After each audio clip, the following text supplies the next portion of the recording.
Okay, so according to the Akashic record, can you give us a full spiritual explanation as to what happens when we pass away from Earth?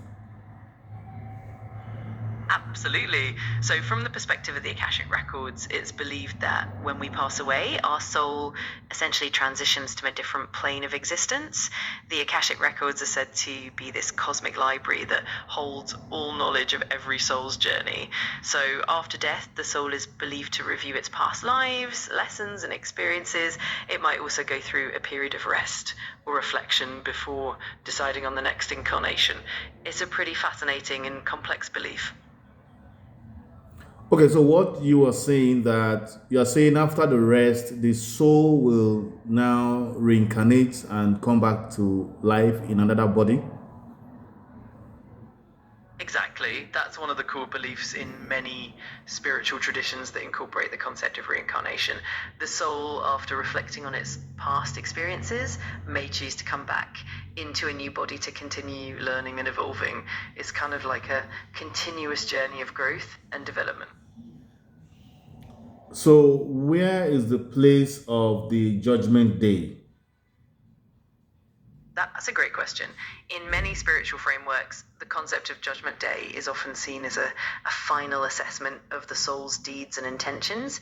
Depending on the belief system, it could be viewed as a singular final event where all souls are judged, or it could be seen more symbolically as a continuous process of reflection and growth.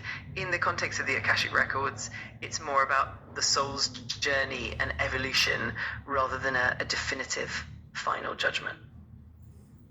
Okay, are you saying now that there is a possibility that there is there is no heaven and there is no hell?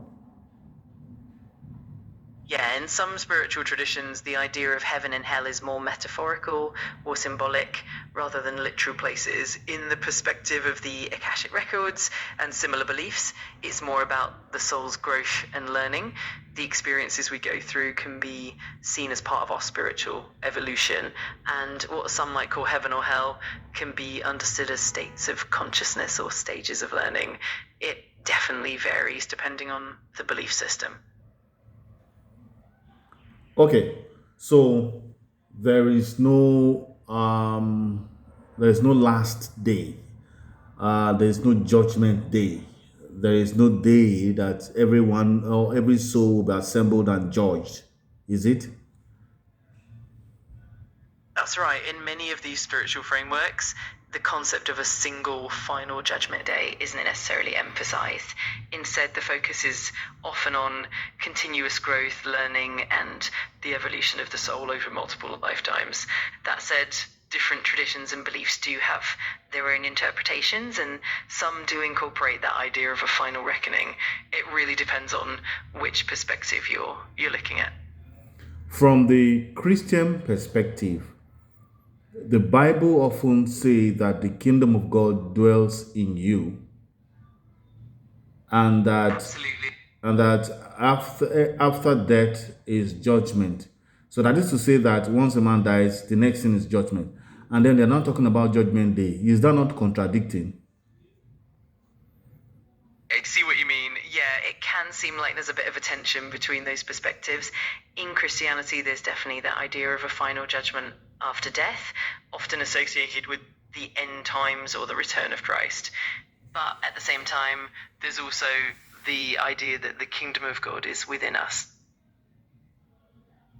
Okay, so and to our. I need to get the clarification concerning when a man dies. In Christianity, when a man dies, it is believed that he is judged. He is going to face judgment, and then there is another portion of the Bible that is saying judgment day. Is it that after the man dies, he is judged and the case is adjourned until judgment day? And possibly quote those scriptures as you are explaining. Absolutely, it can be a bit nuanced. In Christianity, there's this idea of